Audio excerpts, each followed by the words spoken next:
Manfred, are you there?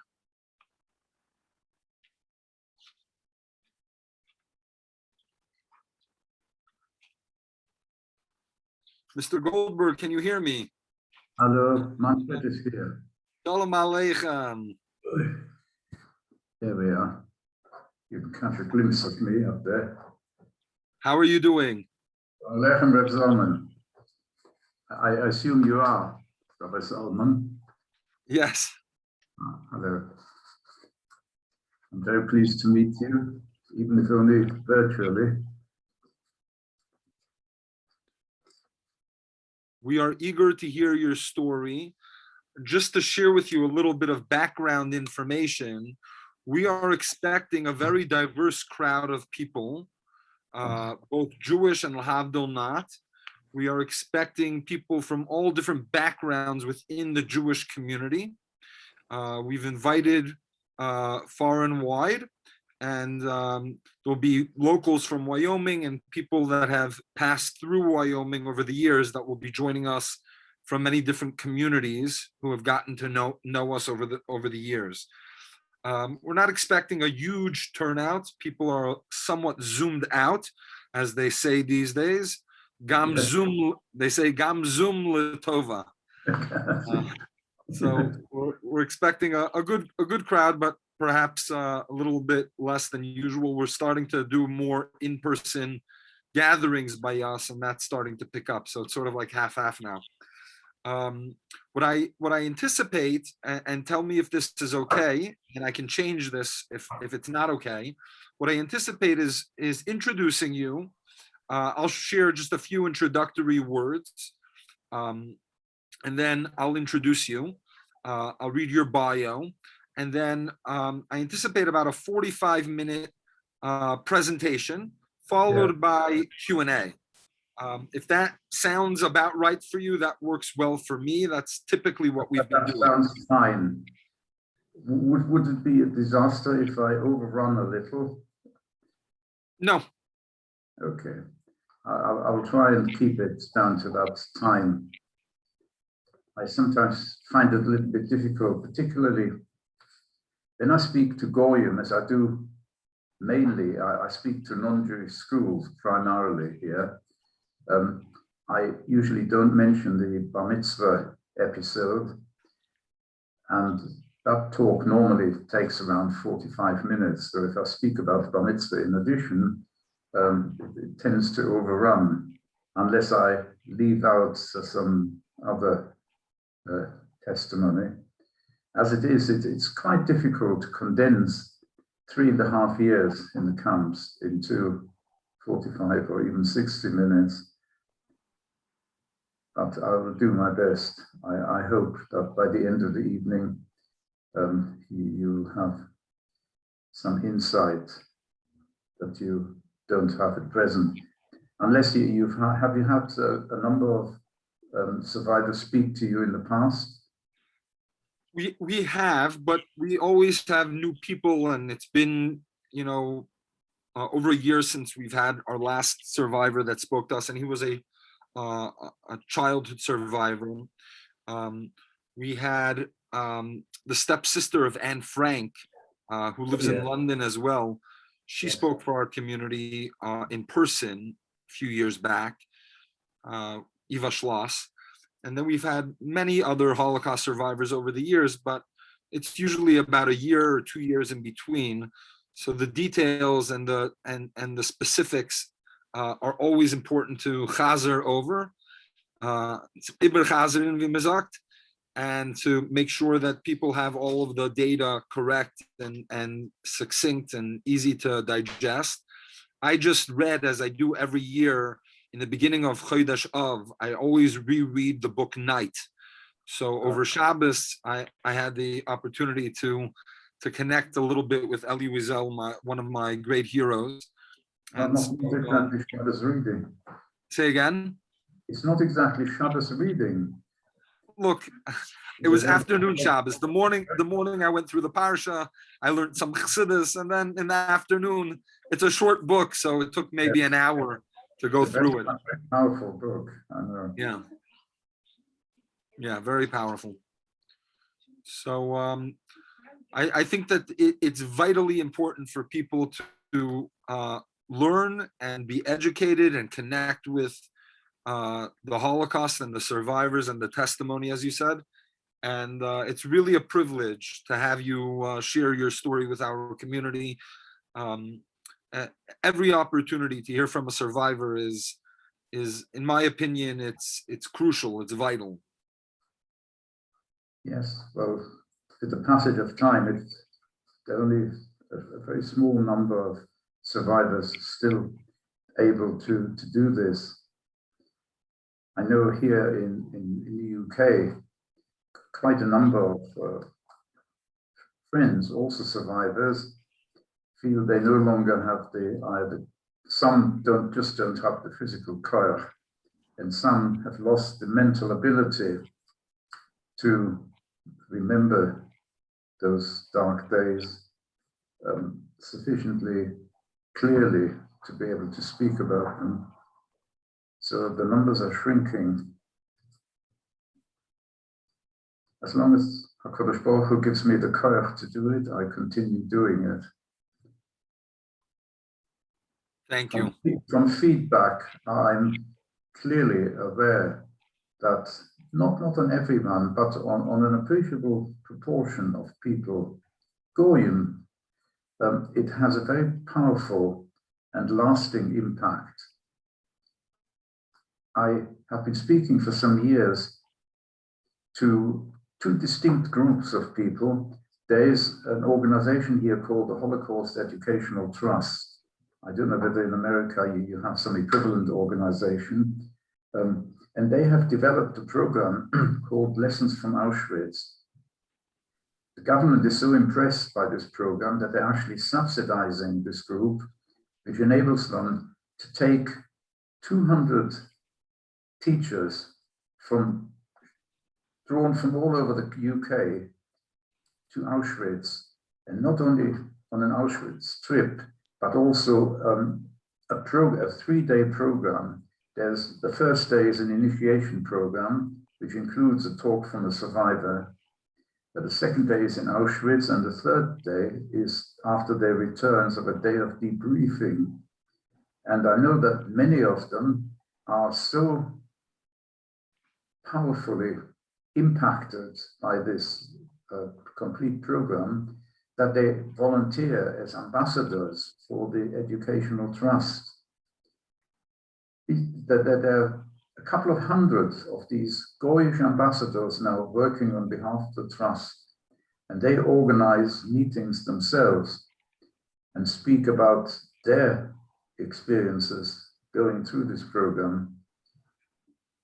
And they also take 6 formers, that is, of 17, 18-year-olds, selected also from schools at random all over the country, 200 at a time, on this similar program, adapted for the younger generation rather than teachers.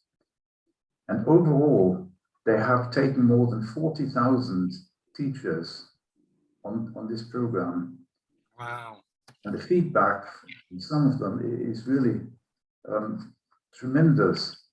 I've had feedbacks like, Mr. Goldberg, you have changed my life today. Wow. I will never ever forget what you told us today. Or I'm busy writing it down to save it all for when my children are old enough to understand. I must pass it on to them, because this must never ever be forgotten.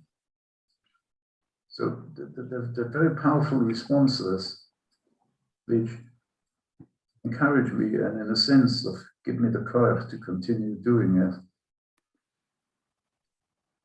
Until the very pandemic. beautiful and very powerful stuff, and I'm so glad that the Eibishter HaKadosh Baruch Hu still gives you the strength to be able to do this. Is there a way that I may be able to encourage our people who are participating to donate to this? Is this some kind of fund that accepts donations? Yes, the Holocaust Educational Trust. Holocaust Educational Trust. I'm going to add that to my notes. Yes, Holocaust Educational Trust. Okay. They're a charitable organization, that they are sort of self-funding. The government gives them a subsidy just specifically for this Lessons from Auschwitz program. Yes, I'm listening. But not for their regular activities. For that it depends on donations. And they normally have one very prestigious dinner during the year, which is attended by sort of lords and sirs and the chief rabbi, the Israeli ambassador, all sorts of dignitaries. The ex-Prime Minister Tony Blair comes periodically. They've also had even royalty interested. Last year, for their big annual Holocaust Memorial Day event, Prince William and Princess Kate attended, and he spoke because his grandmother actually saved the Jewish family in Greece. wow. And, you know, she's buried in Eretz Yisrael, his grandmother. Wow. Do you serve in a official capacity in the Holocaust Educational Trust? Am I?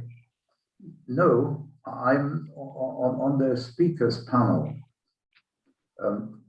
for almost 20 years now.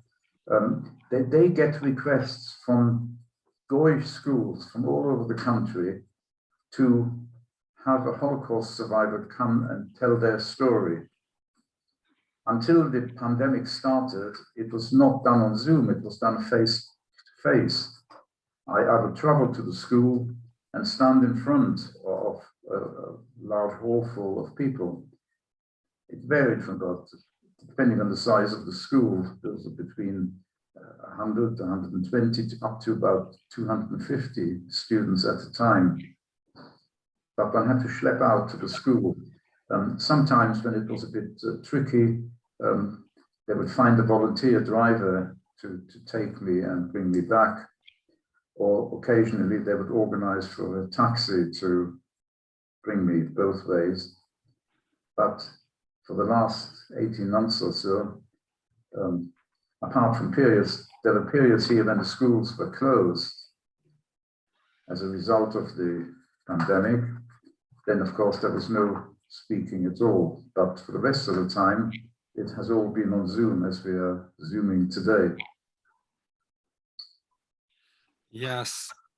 So is there an organization that you, in addition to the Holocaust Educational Trust, that you serve in any official capacity where donations would go more directly towards the causes that you're involved with, or the Holocaust Educational Trust is the best?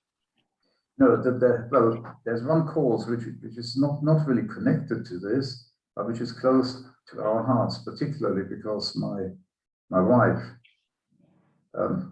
has been a very active and hard worker for many decades, and that is a British charity. You probably have the same women's organization in the US called Emunah. I'm not familiar with it. I'm not familiar with Emunah. You're not? Well, they're a group of religious ladies who have been working for this tzedakah, particularly looking after disadvantaged children and children from disadvantaged and broken homes. And the British Emunah needs to raise in excess of £1 million sterling every year just to keep going. Wow. My wife is very heavily involved in it, has been for as long as I've known her almost, certainly for the last 60 years or so. So that is a tzedakah which is close to our hearts. But it's less related to Holocaust. So I think it's less related to the Holocaust. It is related, but not entirely, no. Great. So I'll encourage our participants to look look out for the Holocaust Educational Trust, and that you have been speaking for them for the past 20 years on their Yeah. panels, and I'll encourage people to donate over there. I think that's going to be more directly connected. Here's the real boss. Good evening, Robertson. Good evening. I don't want to be there. No? No. It's okay to move that whole thing closer. Yeah, if you I want. need a higher angle. I think it's high. Are you personal friends of Shaul? Yes. Rabbi Wilhelm is a dear friend. He's a phenomenal person. What a special human being. I know that we actually have a personal connection with him because his wife is the daughter of some very close friends of ours here, David and Sylvia Wolf. Her maiden name was Wolf. I don't know if I'm familiar with who that is. The name does not ring a bell. Well, she's Shaul's wife. Oh, yes. Esther. Yeah. I know Esther, yeah. Esther's parents are very close friends of ours. In fact, I met her father. I meet him every morning. We daven at the same minyan. At the moment, incidentally, I still daven in a street minyan. I have not stepped foot in our shul for almost 18 months now, because for a 90-year-old like me, it's a bit risky. And I daven under a gazebo, a sort of, you know what a gazebo is? It's a tent without walls, just a roof. At the moment, it's fine davening under it. In winter, when the temperature can drop to -2, 3, and it's windy and rainy, I think HaKadosh Baruch Hu should give us bonus points for doing it. Yes, I'm going to start putting this onto Facebook Live simultaneously. So if you give me just a moment, we're going to get things, the technical things set up so we can invite as many people as possible.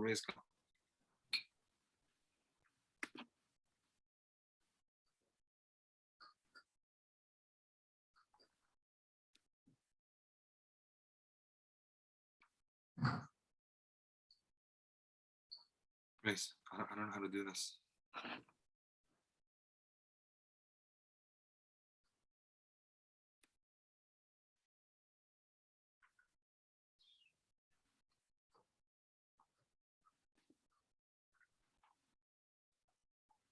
Bear with us one moment.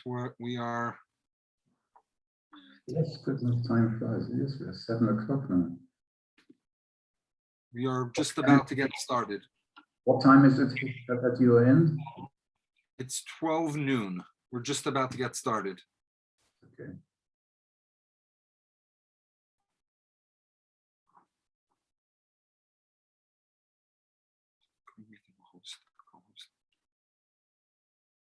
At your end?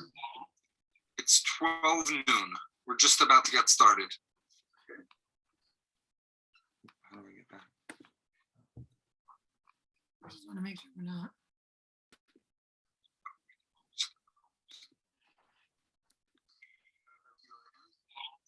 It's 12. You have to. We're on. We will be starting shortly. We're streaming live on Facebook. Maybe I turn off the sound in case we're on. We will be starting shortly.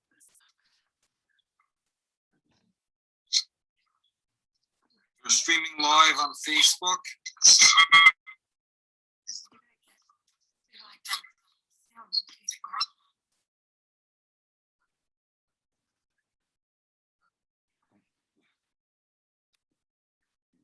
I think there's another one.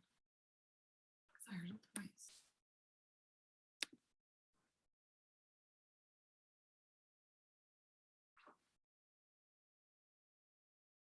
Okay, we are ready to get started. Thank you one and all so much for being here with us on this beautiful Jackson Hole afternoon.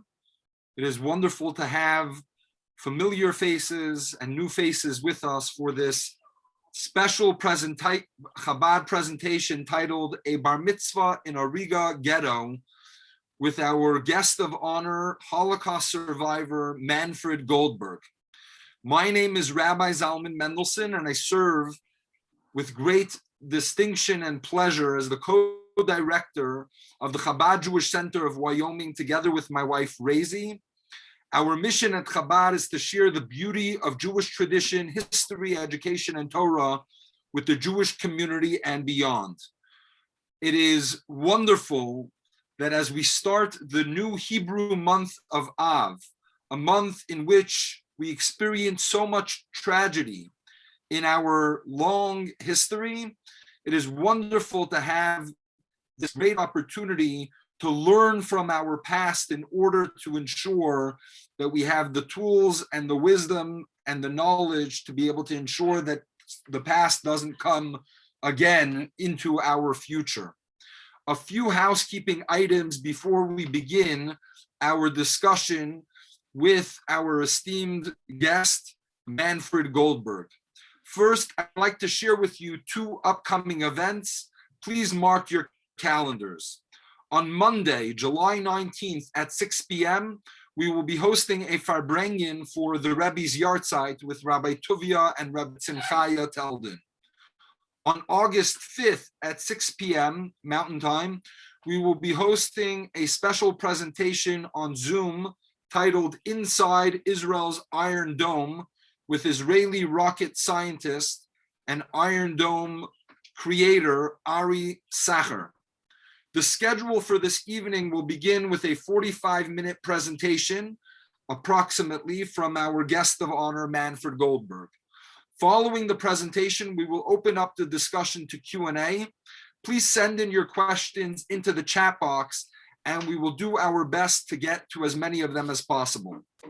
Please note that our guest has been speaking publicly for over 20 years for the Holocaust Educational Trust in England, and we encourage our guests to please donate to that cause generously.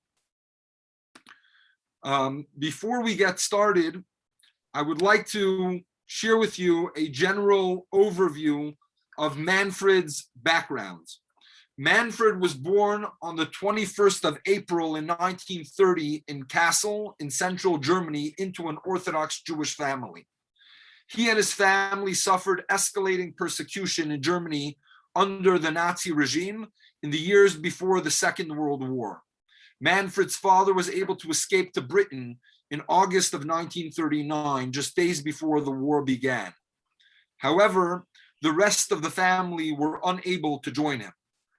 The situation deteriorated following the outbreak of the war, and in 1940, Manfred's Jewish school was closed by the Nazi authorities.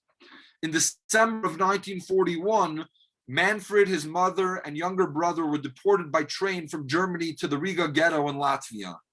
Life in the ghetto was characterized by lack of food, use as slave labor, and constant fear.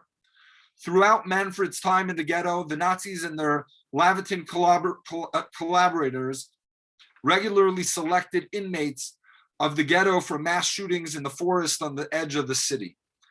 Despite this, Manfred was able to celebrate his bar mitzvah in the Riga Getto in March of 1943. In August of 1943, just 3 months before the ghetto was finally liquidated, Manfred was sent to a nearby labor camp where he was forced to work laying railway tracks. The prisoners in the camp were treated brutally and again subjected to frequent selections. As the Red Army approached Riga, Manfred and the other surviving prisoners were evacuated to Stotov concentration camp near Danzig, today in Poland, in August of 1944. He spent more than 8 months as a slave worker in Stutov and its subcamps in Stol and Bugraben. The camp was abandoned just days before the war ended, and Manfred and other prisoners were sent on a death march in appalling conditions. Manfred was finally liberated in Neustadt in Germany on the 3rd of May, 1945. Manfred came to Britain in September 1946 to be reunited with his father. After learning English, he managed to catch up on some of his missed education, and he eventually graduated from London University with a degree in electronics. He is married with 4 sons and several grandchildren. Please put your hands together and give a warm Jackson Hole welcome to our guest, Manfred Goldberg. For those of you who are joining us on Facebook Live, please note that this presentation is also available on Zoom. The questions and answer period will only be available on Zoom. Manfred, please go ahead. Good day, ladies and gentlemen. I took the trouble to check up on Zoom how extensively we are separated, and I found that I'm speaking to you from a dining room 4,583 miles away. If that isn't magic engineered by the Almighty, I don't know what is.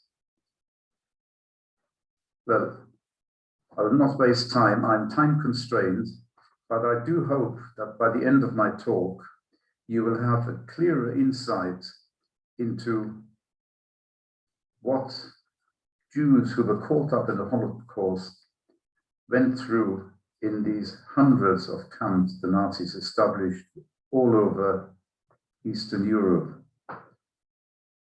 As you heard, I was born in a town in Germany. My father came to Germany as a young man, single.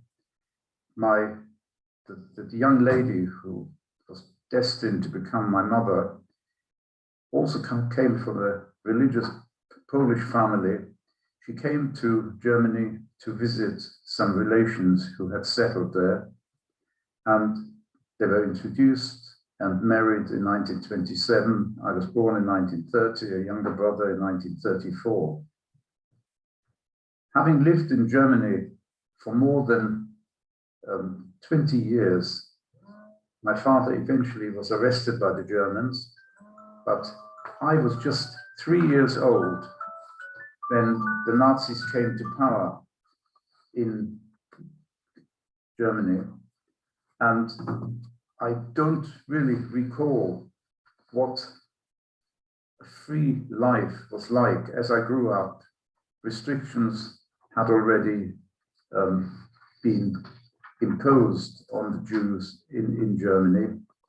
As soon as the Nazis came to power, there was an unending stream of anti-Jewish legislation. I won't bore you with details, but I can tell you that they progressively got more and more difficult to live under.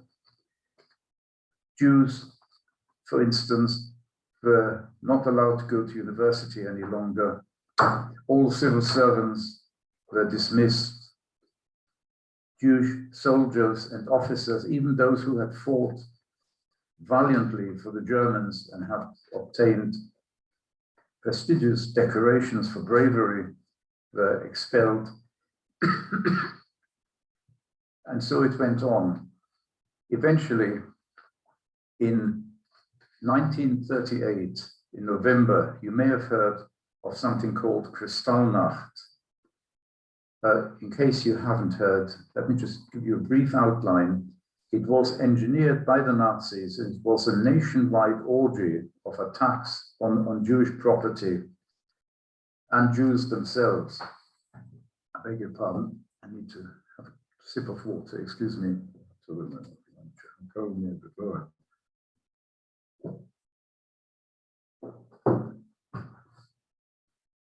On that single night, between the 9th and 10th of November,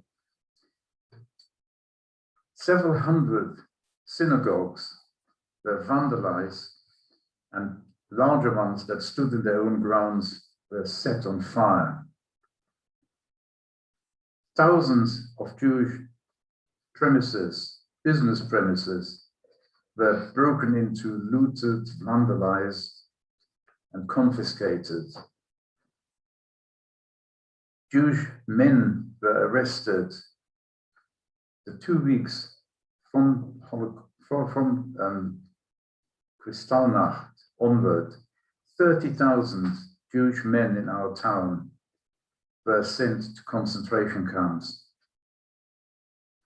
Jews were not permitted to enter any non-Jewish shop, and all Jewish shops were either vandalized or forcibly closed.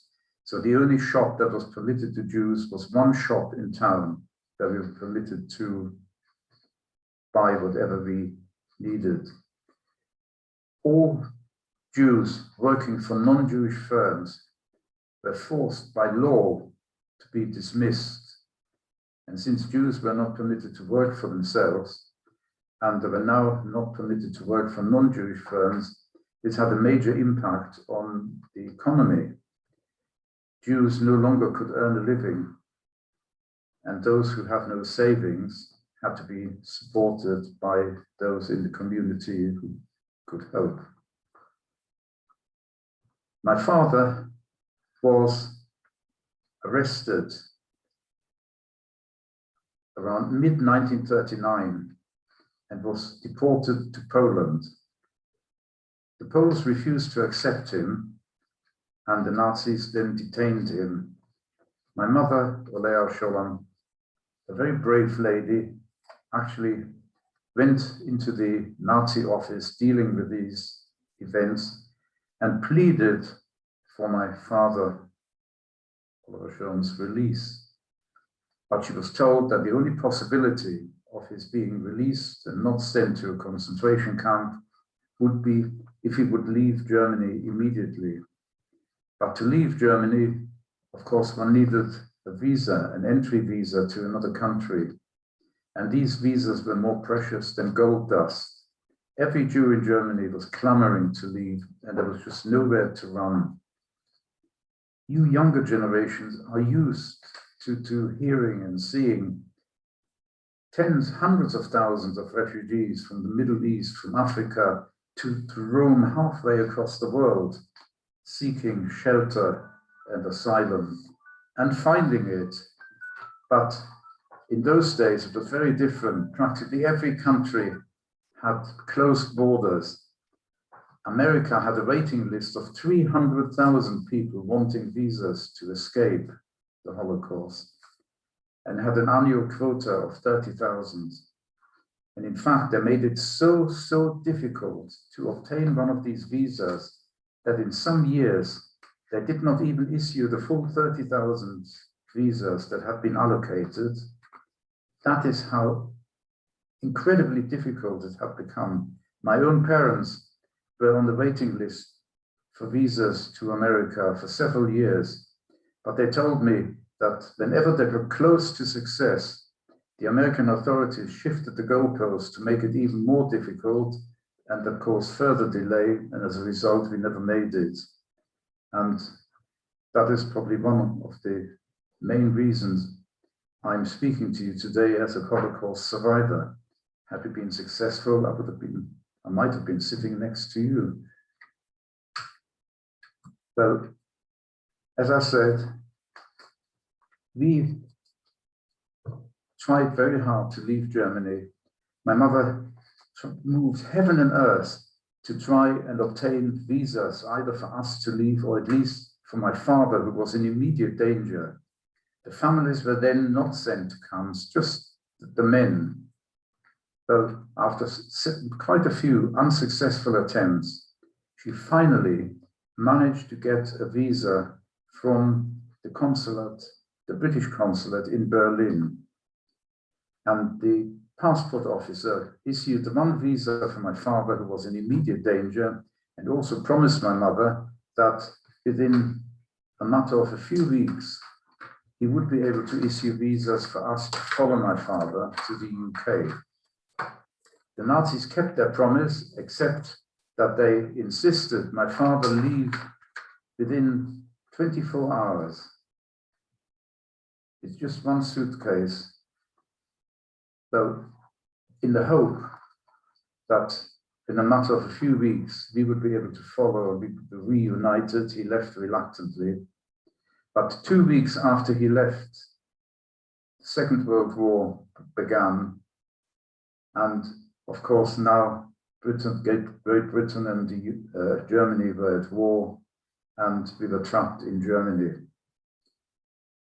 My mother cared for us using family savings, and time does not permit me to go into further detail, but if you would like to read a heartwarming story, just go online with the name Frank Foley.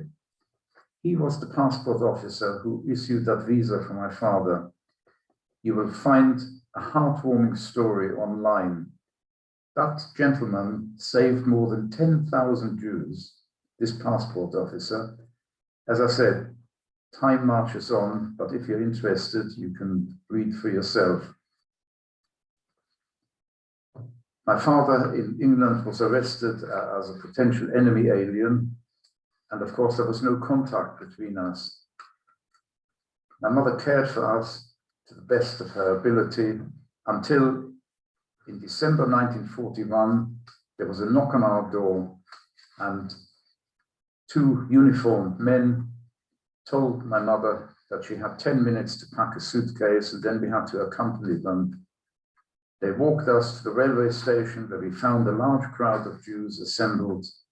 There were 1,000 of us out of a total population in Kassel of around 5,000. The majority of Jews were more assimilated German Jews who had lived there for generations. A minority were what used to be called Ostjuden, Jews from Poland, Lithuania, Latvia, etc., who were much more religious and were disliked by the German Jews because they were too obviously Jewish. But Hitler, of course, didn't differentiate. A Jew was a Jew. There was one Jewish primary school in town which I attended until I was 9 years old. Then it was forcibly shut, and there was no further education, neither in Germany, of course, not in the camps either, until I came to the UK 7 years later. No schooling for 7 years. Well, altogether, there were 1,000 of us.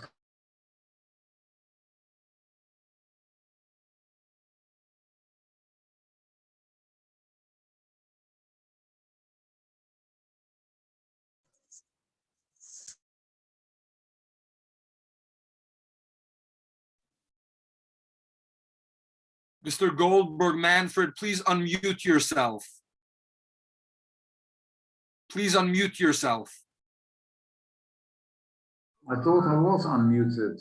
You're fine now. You're doing great. I see. Now I'm unmuted. Can you hear me? Yes. If everyone can please mute themselves, that would be great. There are some people that aren't muted, and it's making noise in the background. We can hear other noises in the background. Please continue along. Okay. Well, they formed us into a column, marched us into a ghetto, which was a part of the town of Riga, which had been surrounded by a large barbed wire fence.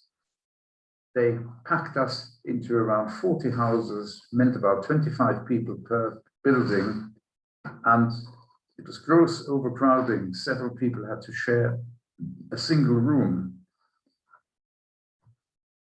We had to stand in the next morning on a sort of major assembly. We were addressed by an SS officer who told us that from now on we had no names. Each one of us had a number which we had to remember. It was not tattooed on our forearm as it was in Auschwitz, but we had to remember it, because forgetting it or misquoting it more often than not, resulted in punishment, which was a few lashes with a whip. I remember my number now, I will never ever forget it, 56478. And from that morning until our liberation, I was never ever referred to by name, always by number. When I had to identify myself, that was the number I had to quote. He also told us that if we still possessed any money or jewelry, we had to hand it over on pain of death. He told us that we would all be organized in work groups, which would be marched out under guard to work in factories, producing goods to assist the German war effort. Children under the age of 13 did not have to work. My mother, Olea Sholem, did have to work, and I was now in charge of my little brother, who was 4 years younger. I was then aged 11 and he was 7. I had to look after him while my mother was at work. But there was, among the group who had been sent from Kassel to Riga, one gentleman who had been a teacher in the Jewish primary school, which I had attended as a little boy.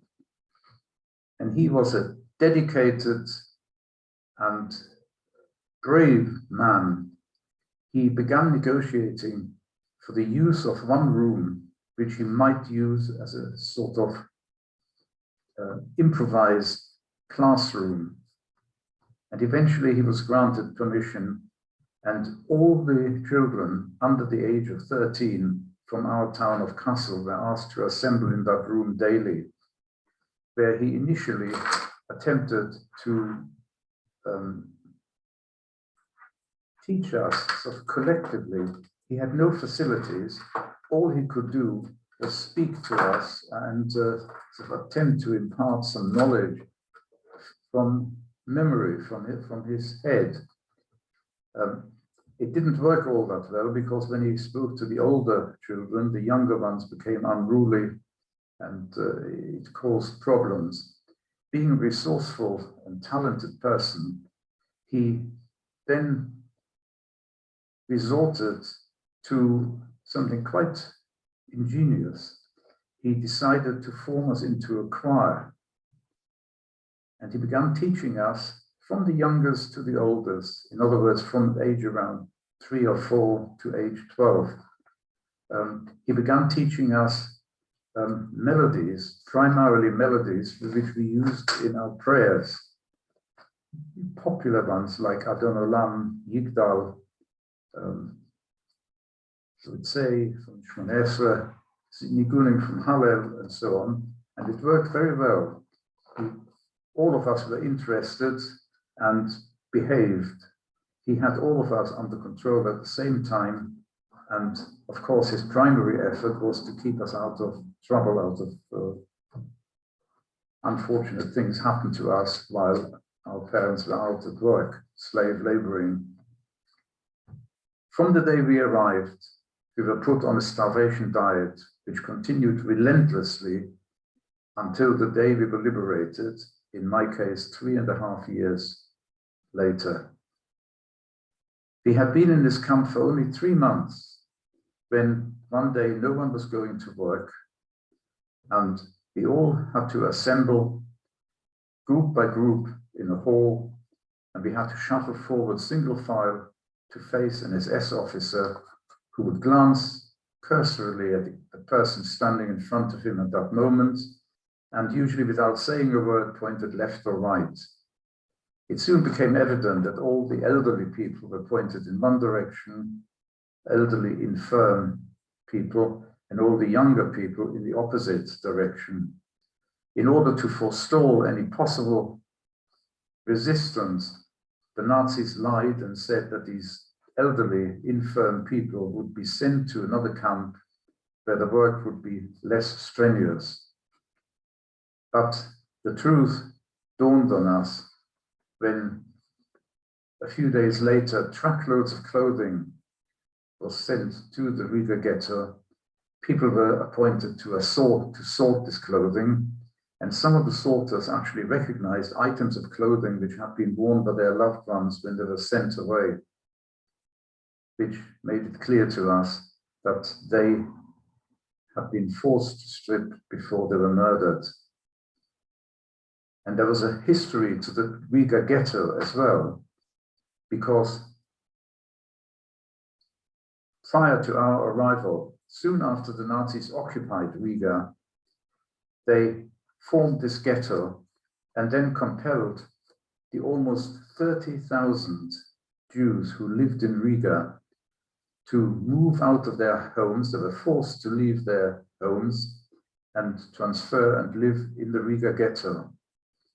After several months in the ghetto, they were forced into the ghetto around August 1941, and in November of the same year, the Nazis put into operation an unbelievably cruel scheme that they had developed, and that is that they told these Riga Jews they were being taken to another camp, and in groups they marched them into the nearby forest, where by using slave labor they had prepared 3 enormous pits, and as each group approached, they were murdered by machine gun fire and either fell into or were thrown into one of these pits.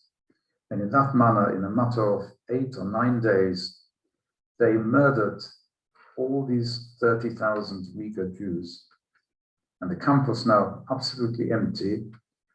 One incredible thing they did, they permitted 30 young Latvian males to survive because they possessed a perfect knowledge of German.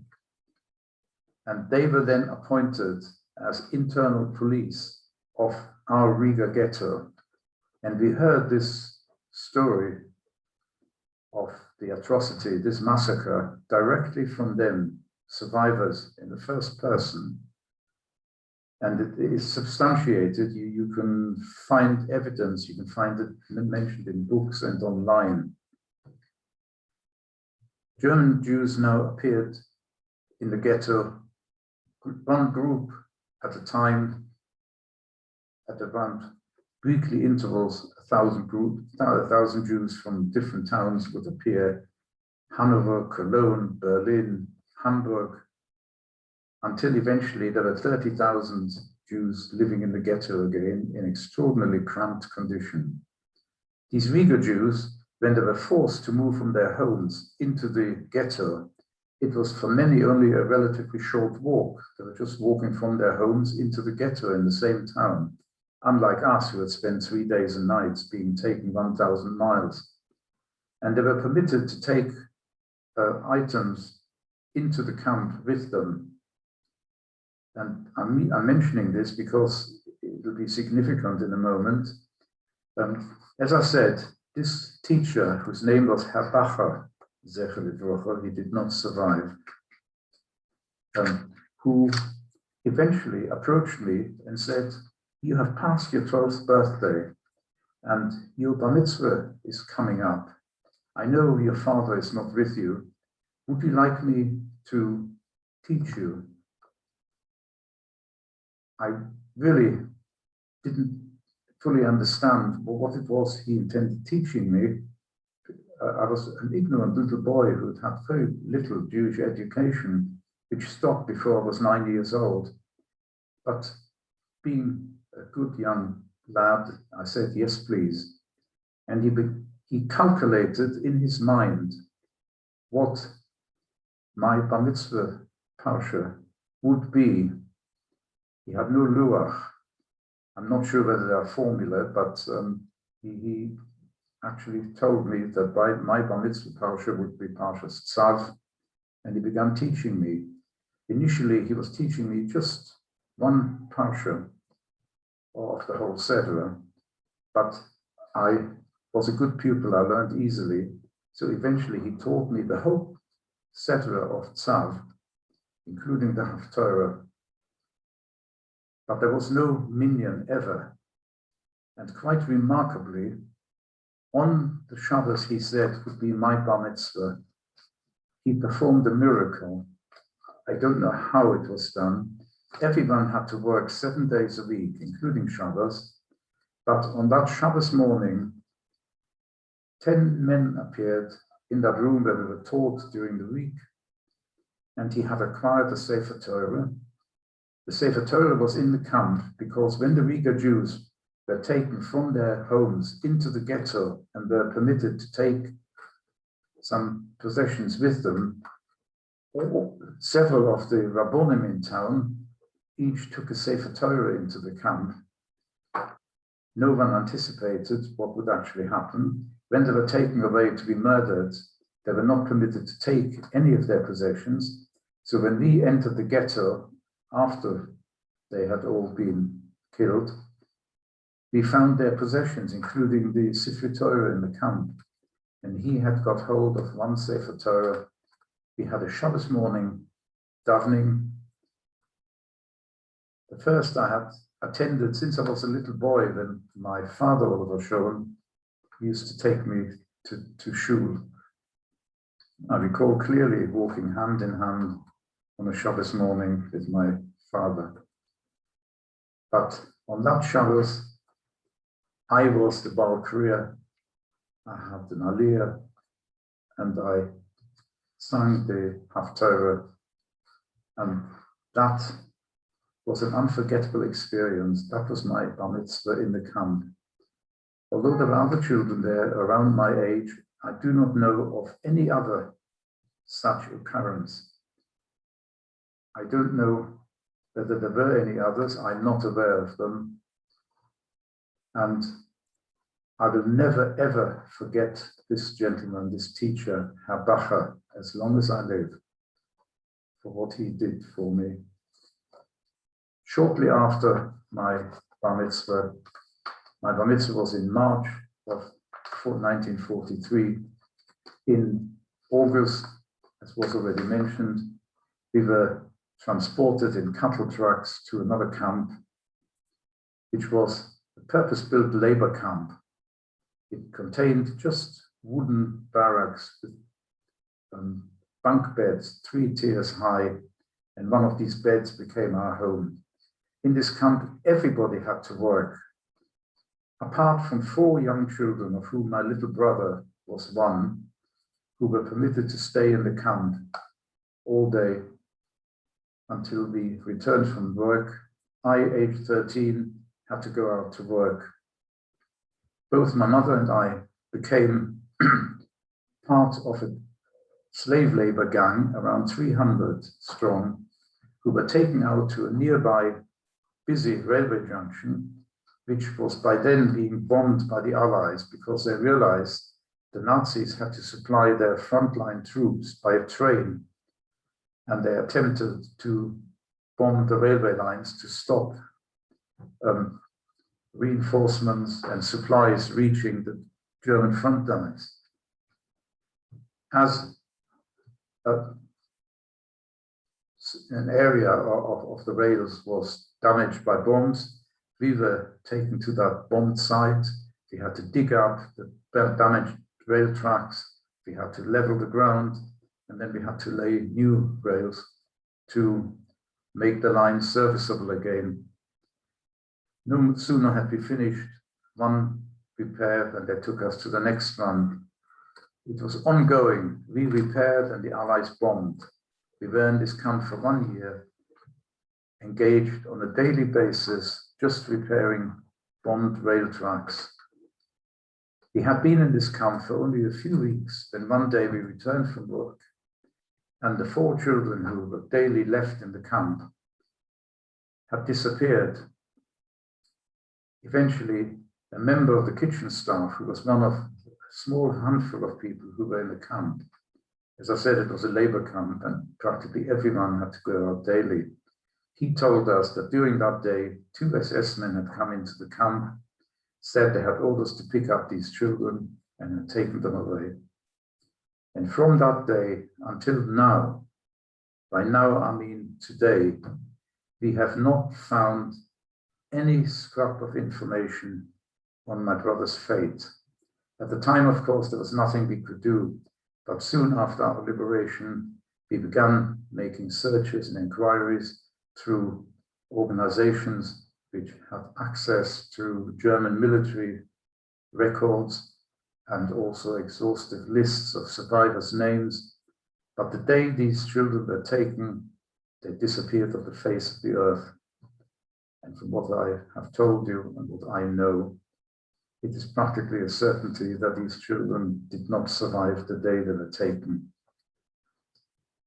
In this camp, we had also a second selection, such as the one I have described, except that this time, as we entered the hall, we were ordered to strip naked. Every single one, men and women. And then we had to shuffle forward again, single file, towards another dreaded SS officer who would determine our fate. As we shuffled forward, the man immediately behind me leaned forward and whispered to me, because we were not permitted to speak to each other. He whispered, if by chance he asks you your age, say you're 17. And as though that man had had Ruach HaKodesh, the premonition, the SS officer asked me my age, and as he had prompted me, I replied 17, and he pointed me in the direction of those who were fated to survive this selection.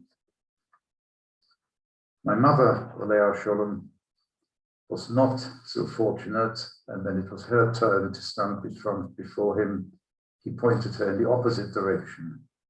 By now, we have been in the camps long enough to understand that being pointed one way meant survival, the opposite way meant being destined to be murdered, more or less certainly, before the day was out. We had to leave the hall by separate doors to join our respective groups out in the open, still naked. I had only just reached my group when from the other side, not far from us, where the group who had been condemned to die were assembled, a small number of people began racing across as fast as they could to reach our side, our crowd, to mingle and disperse among us in order to save their lives. The guards, of course, intervened and then began searching for them among our group and began dragging people back. While this turmoil was going on, only then did I realize that my mother, Olea Sholem, had been among those racing across, and I saw her hiding among our group.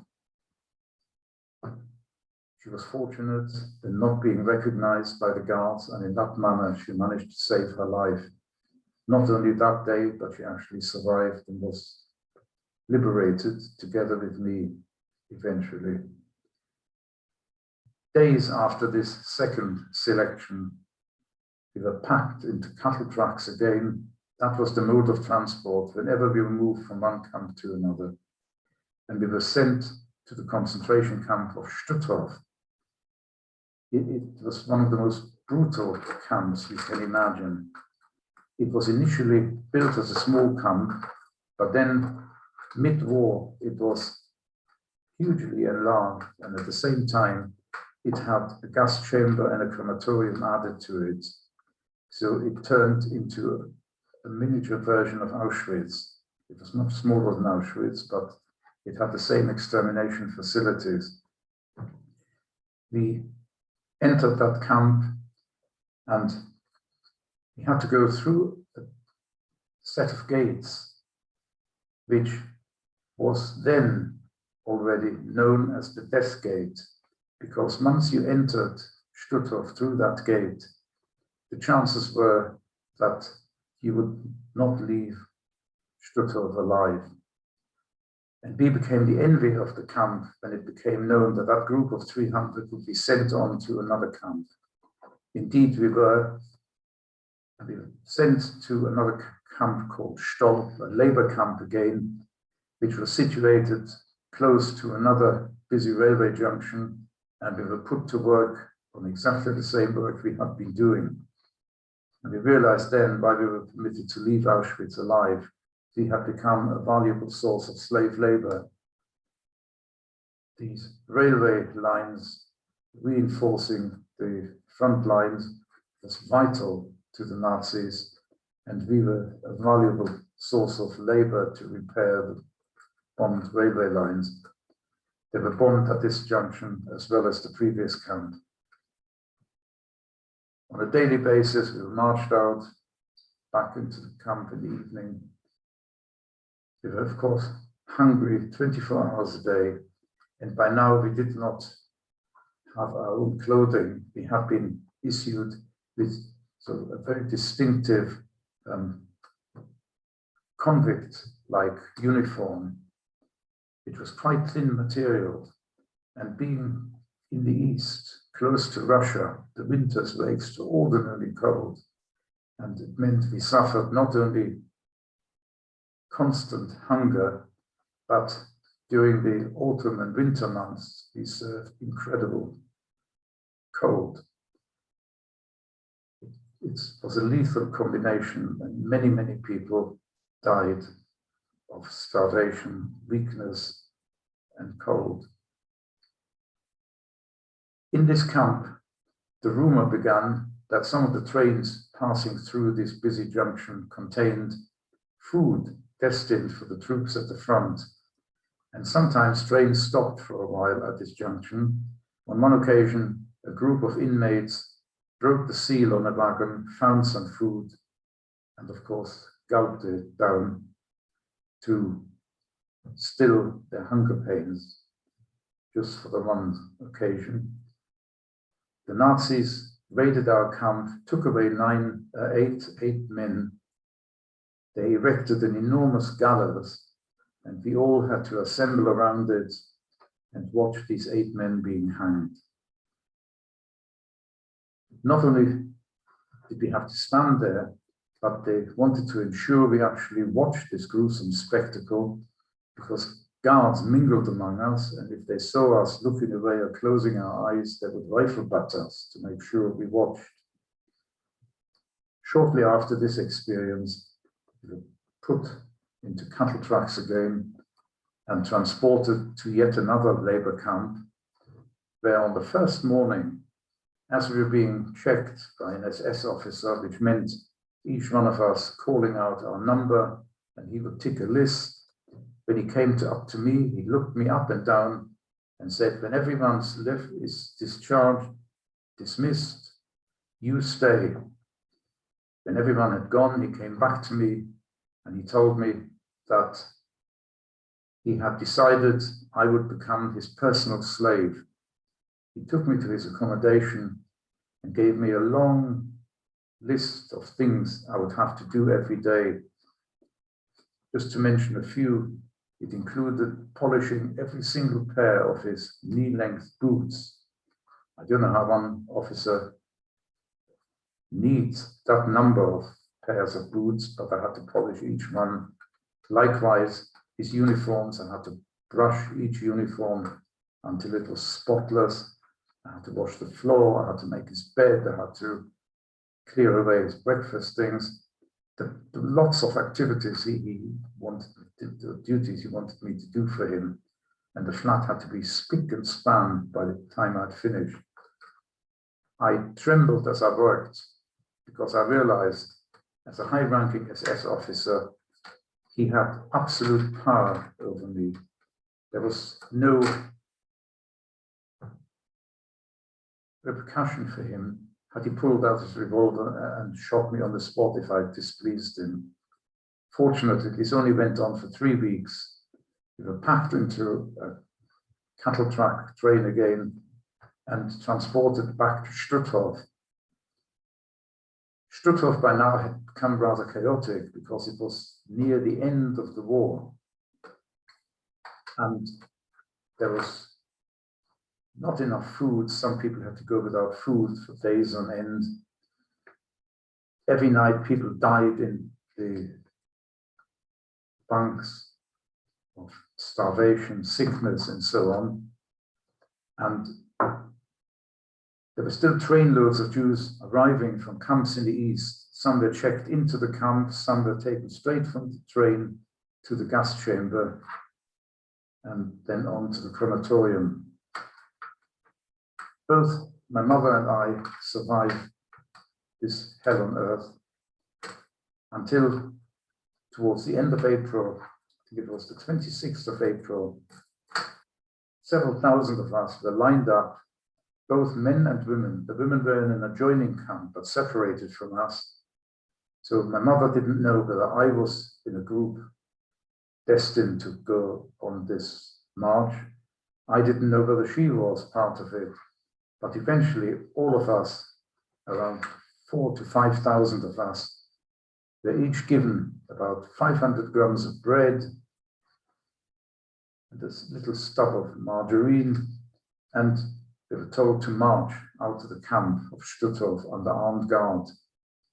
We marched along till we came to a small port where we were packed into some barges, decrepit old barges which looked not seaworthy, but they were good enough for us. Then 4 tugs appeared and began towing us out to sea. Periodically, the journey was interrupted by an SS officer appearing at the top of the barge and pointing at a single person among the crowd down below and said he wanted that person brought up on top deck. And he had appointed some people to do this for him. And no matter how much that selected victim struggled or screamed, they were dragged up onto deck. And then we heard a scream and a splash, and on his orders, that person was thrown live into the water to drown. When he'd had his fill, after about 25 or so victims, we continued our journey. And this went on for 6 days. Every day, he appeared and selected these victims, and 25, 30 people lost their lives. Every couple of days, the tugs disappeared for a while. We thought they'd gone to refuel, but then they returned and we continued our journey, which seemed endless. On day 6, the tugs went off again, but did not return. And something quite remarkable happened. There were quite a lot of non-Jewish prisoners among our group on board of this barge. And they had been fed a better diet than the Jews in the camp, and therefore had a little more strength. And a group of them got up on the deck. They prized loose some planks of wood, took off part of their uniform and sort of hung it up as sails, and they began trying to row using these planks of wood as oars to get the barge to move towards the shore, which apparently they could see. We were down the bottom of the boat, we couldn't see anything, but messages kept coming back telling us what was happening up on top. And eventually it began to move slowly towards shore. They rowed all day. When they got tired, other people took over, right through the day and into the night and well through the night until shortly before dawn we ran aground. Everyone who still had an ounce of strength clambered up on deck, jumped into the water and waded ashore. It was a pitch dark night. There was absolutely no habitation to be seen, just a large expanse of seashore. Those of us who got ashore didn't know which way to run. It was dark, we couldn't see which way lay safety. And while this was going on, many people actually didn't jump off the barge because they either didn't have the strength or the courage or simply had lost the will to live.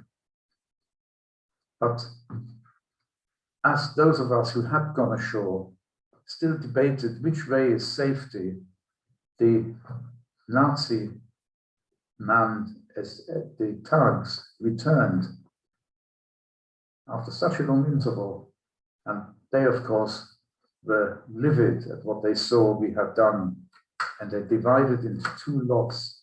One clambered onto our barge, and we heard incessant shooting. Every single person who was still on board was shot.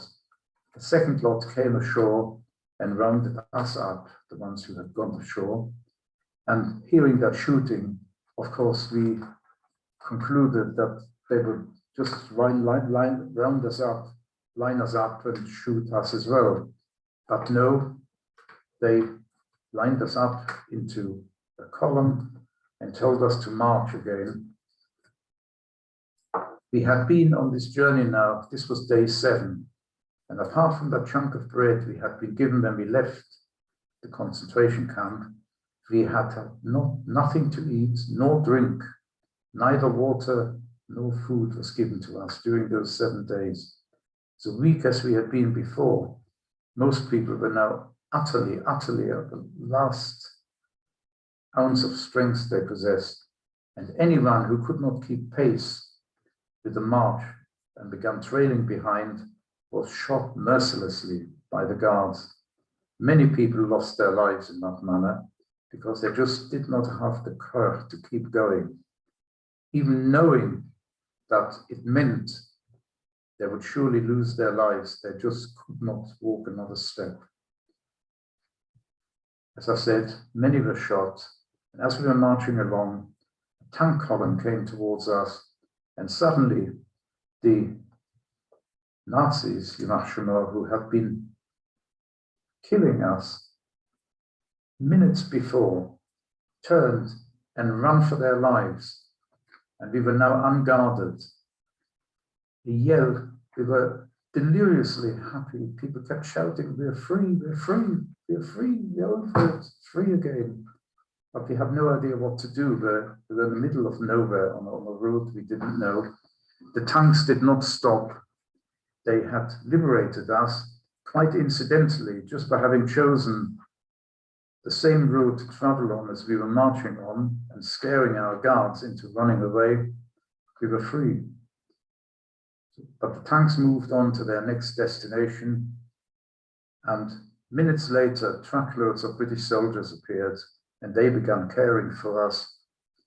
They gave us food and water, allowed us to rest, and then they marched us into the nearest town, which was called Neustadt. And quite ironically, we were housed in a large German army compound, which earlier that day had been occupied by German troops who had been taken away as prisoners of war, and we were now living in their rooms, sleeping in the beds they had slept in. And that, gentlemen, ladies and gentlemen, was our moment of liberation. I'm not sure how we're doing for time. I think I've probably used up my 45 minutes. Have I, Rabbi Zalman? You've been doing fantastic, but I'm sure that some of us have questions for you. It's been wonderful. Do you think you might be able to slowly wrap it up? The liberation that you just described was so beautiful, such a high note. Would you like to go straight to Q&A now, or should we just take another few minutes for you to conclude? Well, I think perhaps if people would like to ask questions, let them ask questions, and in the course of questions, perhaps I can incorporate what I haven't told you yet. Fantastic. So we are going to now open this up to Q&A. When you ask a question, please come on video to ask your question and unmute yourself and go ahead and ask the question. Just make sure that you're the only one speaking and there's no noise in the background. Go ahead. Yes, I just wanted to know, at what point did you become reunited with your mother?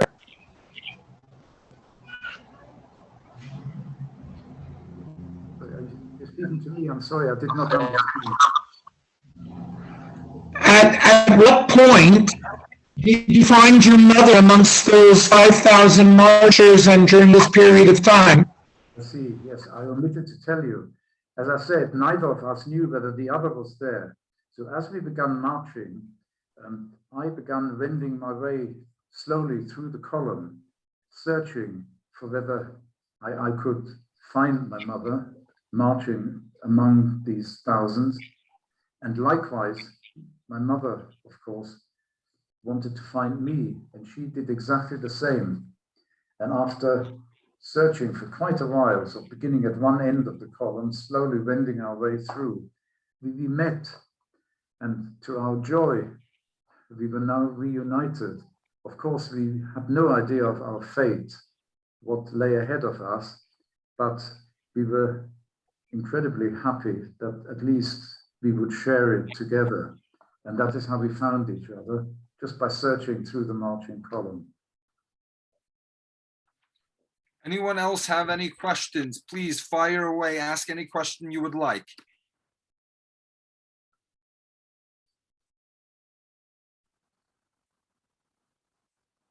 I have a question for you, Manfred. In addition to yourself, who else from your immediate family survived? Well, as I told you, both my parents were born in Poland. My father was one of 6 siblings. My mother, Olea Sholem, was one of 8. And they all remained behind in Poland when these young people left. And of course, when the Nazis occupied Poland, they were all in due course rounded up and sent to the death camps. And although we have searched for all these years, to our knowledge, none have survived. The only close family I have in the world, had in the world post-war, the 2 brothers of my mother, Olea Sholem, who before the war became Zionists and went on Hachshara, and in the mid-1930s made their way to Palestine, where they each joined the kibbutz. They, of course, survived. And as a result, I have 2 first cousins in the whole world. And of course, post-war, eventually we met.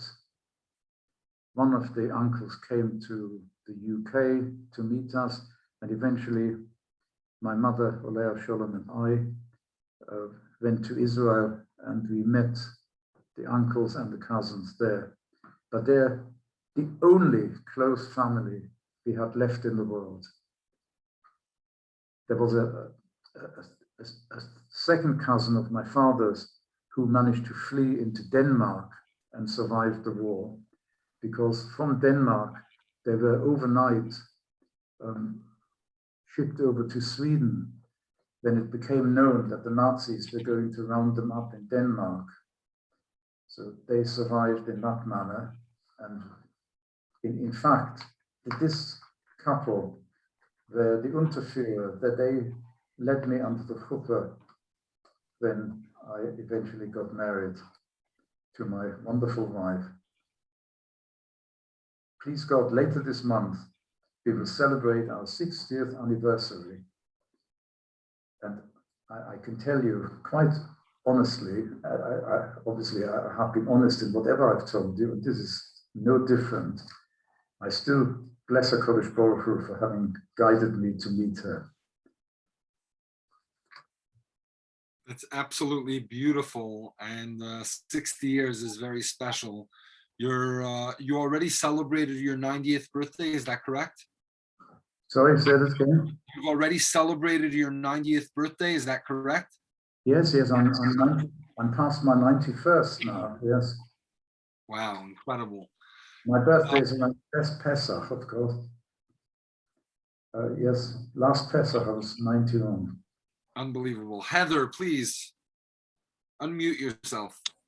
Thank you for the really awesome, beautiful talk. It was really educational and heartfelt, and I could kind of, not really, of course, but kind of picture myself there, but not really, because of course it's so much worse than anything I've ever experienced. But I really am grateful for your sharing. But I was wondering how you kept your hope. How did you not give up your hope to live? How did you not just stay in the boat and say, okay, whatever happens, happens? And so many people today don't have such difficult conditions and they still want to die. How did you keep your your drive to live and to survive? And how did you stay positive, and how did you keep your depression away? Well, I can tell you that in the camps, unlike some people who I believe sort of silently prayed to the Almighty God and pleaded to be permitted to survive and made promises of how they would try to repay God for allowing them to live. I did none of that. I was too immature and ignorant. I survived, I think, merely because, well, it must have been God's will that I should survive, but I was not aware and didn't plead with him. I had just the will to survive, which I thought, and I still think, is probably one of the strongest characteristics of any human being. The will to survive, I think, surpasses almost everything else in intensity. Each day I considered to be a lottery. If you were still alive at the end of that day, you had won the lottery that day. I calculated once that I spent 1,234 days in the camps. And each one of these days, I think I must have been incredibly fortunate. I won the lottery, and I was alive on the day of our liberation, which incidentally was, as I explained to you, not planned. Those tanks fortuitously passed us, marching along under these SS guards who were murdering people who could not keep pace. They hadn't come to liberate us. They were merely on their way to their next objective. But by happening to pass close to us, our guards run away, and that is how we survived. Well, when I finally came to join my father in 1946, September 46, it was a bittersweet reunion because there were just 3 of us instead of 4. My younger brother was not destined to survive. But nevertheless, I have very, very much to be grateful for to my parents. They deprived themselves of very many necessities because my father was a poor man. He had spent part of the war serving in the British Army, and as an alien, he was not British yet. He was restricted in what work he could do. He could only do work which was of benefit to the British war effort, so he had to take menial, low-paid jobs. Nevertheless, they deprived themselves of things which any of us would consider necessities to finance some private education for me. And of course, I was extraordinarily fortunate in the first place that I'm not exaggerating, or if I am, by not much, when I say that I was 1 in a million who had both parents alive after the war and had a home with caring parents who guided me and encouraged me to catch up on my lost education, which included, of course, Jewish education, which I hadn't had. For 7 years, I had that neither. And my father, although he lived with the agony for 6 years of not knowing the fate of his family, who he had left behind and had hoped to be reunited with in a matter of a few weeks, he had not lost his faith. He would go to shul regularly, and of course he expected me to sort of join in. I did, but as I began learning about the Jewish prayers, and I realized that we Jewish people consider Almighty God to be a God, a kind and just God, I could not reconcile that with what had happened to me. I began thinking, how can a kind and just God allow such things to happen to millions of us? And I began to doubt the existence of such a God. But as I matured, I came to this country when I was 16 years old, and of leading a normal life, probably for the first time in my life. My normal life really began at age 16 when I arrived here. It soon began to dawn on me that we experience Nissim, miracles, on a daily basis. I began to ponder on the miracle of birth, just on the human body. What makes me breathe without any effort on my part? What keeps my heart beating? I look at the sky and I see the constellations, the universe. You see the seasons. Trees begin to sprout and bear fruit. Not only the miracle of producing fruit, but what tells this tree to grow apples and that one to grow pears.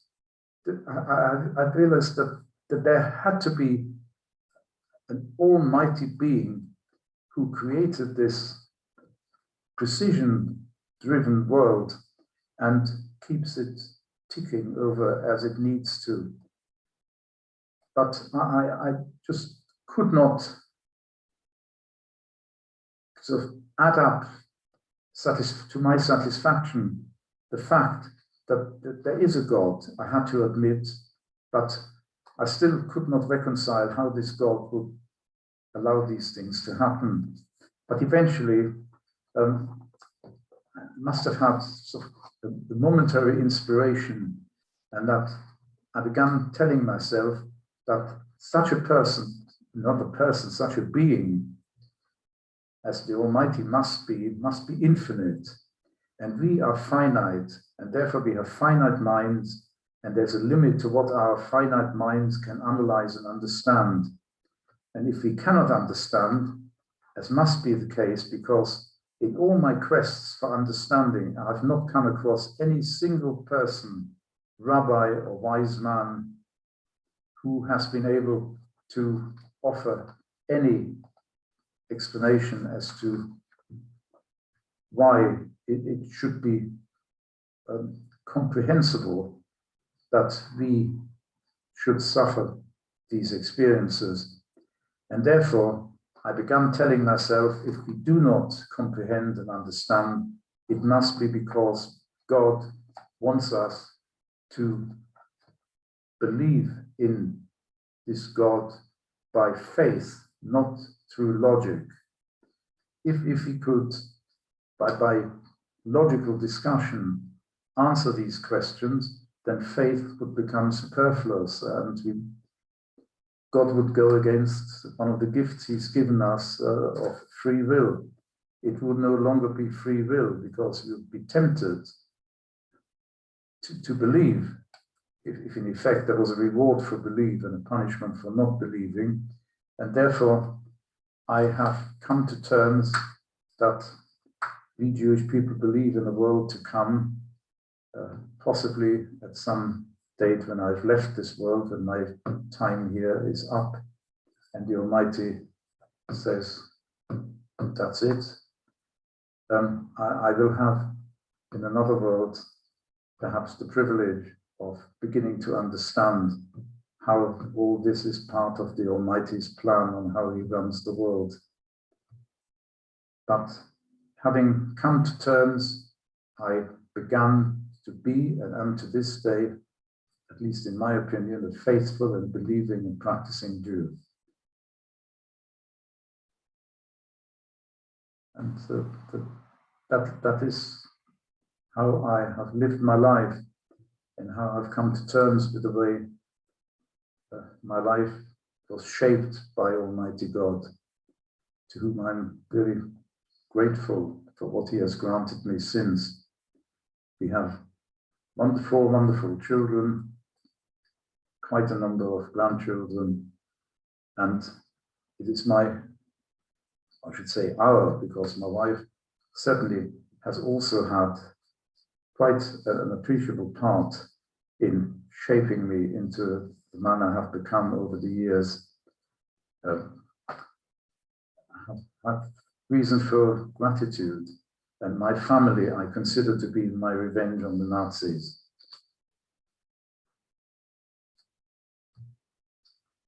I'm not sure whether... Thank you, Manfred, for that. We still have time for another couple of questions, but we are going to soon be wrapping it up. If anyone has any follow-up questions from Manfred, now would be a good time to ask those questions. Please come on video, unmute yourself, and feel free to have this opportunity to speak to one of the very few, unfortunately, there aren't too many left, of our wonderful Holocaust survivors who have first-hand testimony of what it meant to stand in a selection line, of what it meant to watch people shot all around you for nothing, what it meant to be a victim of anti-Semitism, hatred, bigotry, which unfortunately still rears its ugly head today. These are the kinds of things that we have very few people that can talk to directly in a very authentic and real way. And so now's your opportunity to ask these questions. Please go on mute, take yourself off of mute if you have a question for Manfred, and ask that question. Linda, do you have a question for Manfred? No. It's nice to see you. In that case, may I just tell you a very brief incident, but it's more than an incident. It actually was a major impact on my life. As I told you, was very lucky in having a home life, and I managed to develop a forward-looking, positive way of life. I wanted our family to not to look back and sort of grieve over what had happened to us, but look forward. And as a result, I had not gone back to any of the camps I'd been in. I've never set foot in Germany again, or Latvia, or Poland, or Auschwitz, or Lithuania, anywhere, until 4 years ago, in 2017, more than 70 years after I came to this country, I was contacted by the Holocaust Educational Trust, and I was told that the young British royal couple, who are future king and queen of this country, Prince William and Princess Kate, were paying a visit to Poland and Germany, and they had requested to visit a concentration camp and also to meet, if possible, some Jewish survivors. The camp that was chosen was the camp of Stutthof, which I've spoken about, and I and a friend, who is also a survivor, were asked to return to Stutthof to meet the royal couple. And that was an agonizing decision to make, to go back to the camp where the gas chamber and crematorium had worked 24 hours a day. However, after lengthy thought, I decided I must face it. I met the young couple, and I can tell you that in this country we are very fortunate, because the royal couple, this royal couple, are probably one of the most popular young couple on earth, because that visit to Stutthof was seen on television by, I believe, quite incredibly, more than 2 billion people in the world. It was unbelievable. And as a result, the Holocaust has had this incredible favorable publicity. I would just like to wind up by spelling or reading to you part of the message left by Prince William in the VIP visitors book in Stutthof. At the end of his visit, he was asked to leave a message in the book. And what he said in that message was, "It is our strict obligation not ever to forget the horrific experiences of the Holocaust, in order to ensure that it will never, ever happen again." And the royal family actually act on that basis. we are very fortunate that they appreciate that wherever Jews live, they are an asset to the community in which they live. And it is well appreciated by the royalty of our country, who are our good friends. I thought I would share that incident with you. I have met this royal couple repeatedly since then, and there's actually a sort of friendship, a bond of some sort between us. I met Princess Kate just a few months ago, and she told me she clearly remembers our first meeting in Stuttgart, where we spent an hour chatting with them, and they could ask us any question about life in the camps. And she assures me that she remembers these conversations clearly. And we had a further conversation regarding Holocaust events since then. So in that sense, our Jewish community in the UK is fortunate that not only the present Queen and the King in waiting, Prince Charles, who has shown repeatedly his esteem towards the Jewish community, but his son, Prince William and Princess Kate, likewise are following that path. And that is something positive which we must accept as a gift from the Almighty. Thank you very much. Manfred, it took great British leadership to confront Hitler during the Second World War, namely Winston Churchill, and the great British leadership today, which has an understanding and a deep compassion and deep appreciation for the Holocaust and the after effects and the devastation that it caused. But ultimately, in spite of great leadership, a Holocaust was able to happen in the late 30s and early 40s until 1945, until you were liberated. Do you believe that a Holocaust can happen today?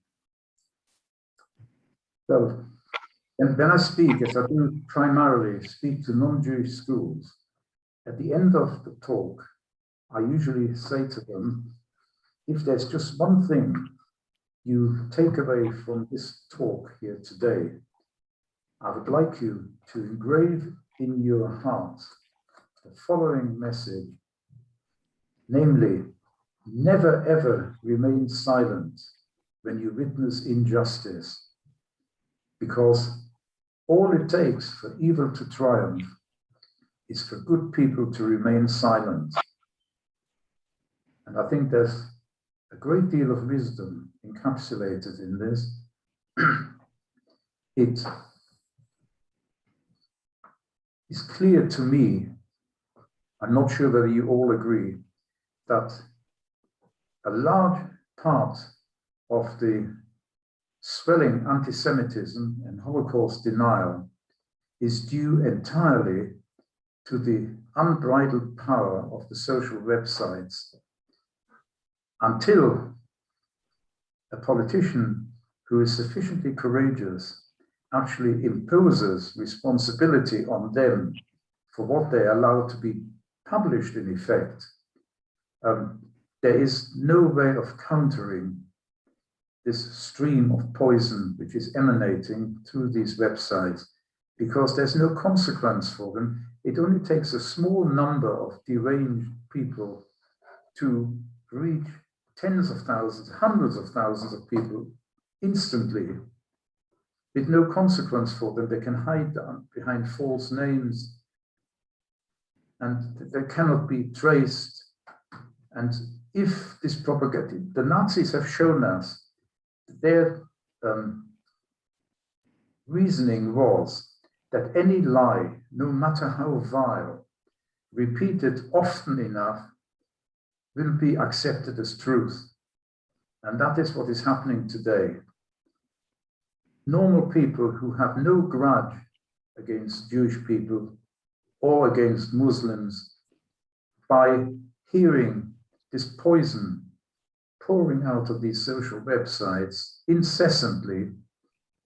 And life these days, unfortunately, is that apart from a minority of well-read people, nowadays people's lives revolve around their mobile phones and the social websites. And whatever they hear is what they know. And if they hear this lie day in, day out, inevitably, after a while, on a proportion of them, it begins to stick. They'll do exactly what the Nazis predicted.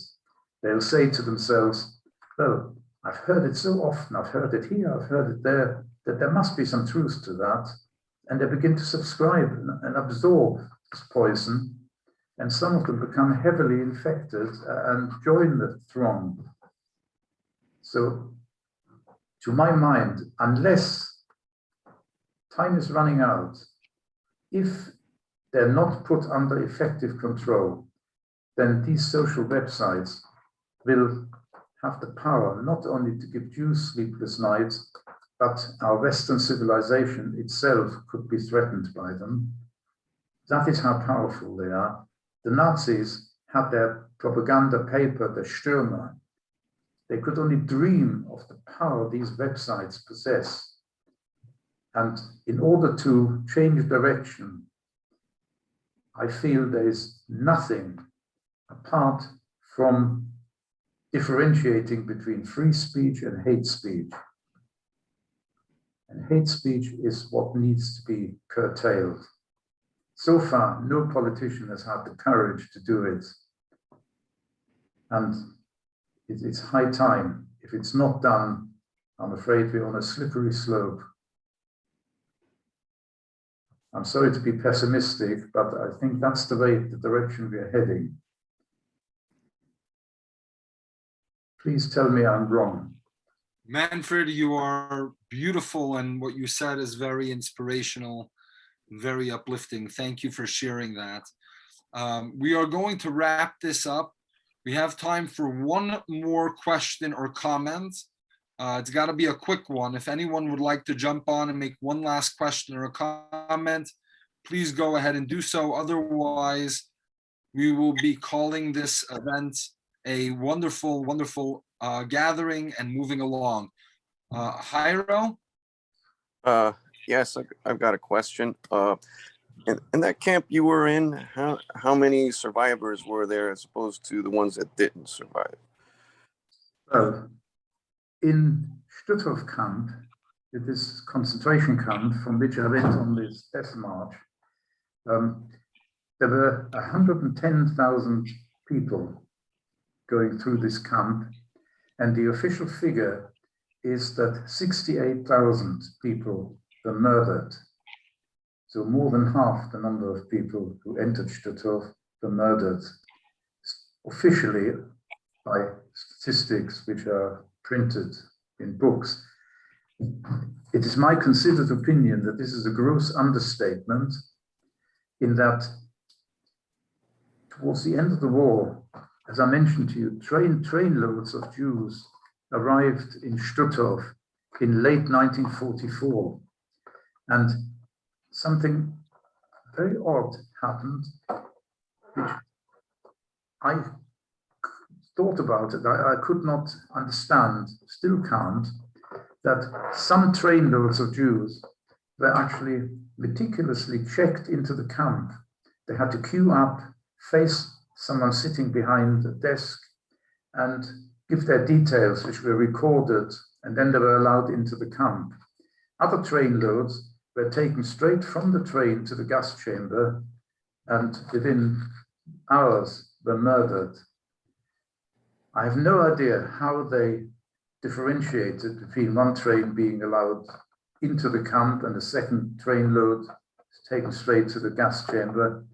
But what really I wish to point out is that the train loads that were taken straight to the gas chamber, I think, appear in no statistic. So in addition to the 68,000 which are mentioned officially, you have to add these train loads of Jews who were not checked into the camp but taken straight to the gas chamber. I think they bypassed the statistics, and the true figure of Jews murdered in Stuttgart is well over 100,000. In Riga, there were the 30,000 Latvian Jews, all of them murdered. They were replaced by 30,000 German Jews. Well, I don't have statistics of how many survived, but I can tell you that there were 5,000 Jews living in our town of Kassel pre-war. Sometime post-war, I contacted the civic authorities in Kassel to inquire whether they had heard from this teacher of mine, whose name was Bacher, Herr Bacher. I searched for him post-war and I could not find him. So I thought perhaps he might have got in touch with the authorities in Kassel, and they said they had not heard him, they did not have him as one of the survivors. And they told me out of the 5,000 Jews living pre-war in Germany, they know for a fact that just over 150 had survived. There may be others alive who have not been in touch and are not on any statistics, but it gives you some indication of how efficiently the Nazis managed to murder Jews. 5,000 pre-war, officially 150 plus, that are known to have survived. The other camps, I don't know. I was just in transit. I was there for a few months and then sent on to another camp. But these death marches, which ours was a rather strange one in that it took place at least partly at sea. Many other death marches, in fact, the vast majority, were literally death marches all on land, people marching along. In fact, there were death marches from Stuttgart. There were 50,000 people incarcerated in Stuttgart. When the camp was finally liberated by the Russians, not until the 10th of May, incidentally, 1945, they found only about 1,000 people left in the camp. So all the rest were sent out on death marches. We were sent in April, late April, just days before the war ended. But the death marches from Stuttgart began in January. There were quite a number that they were normally done in lots of about 5,000 or so. So that were quite a number beginning from April, several in January, several in February, and also in March. And we were probably the very last one. When we left Stuttgart, there were only about 7,000 to 8,000 people left. And the major part were in our death march. There were only, as I said, maybe 2,000 to 3,000 left. Perhaps that they murdered most of the rest. I have been told that only about 1,000 were in the camp when the Russians finally liberated the camp.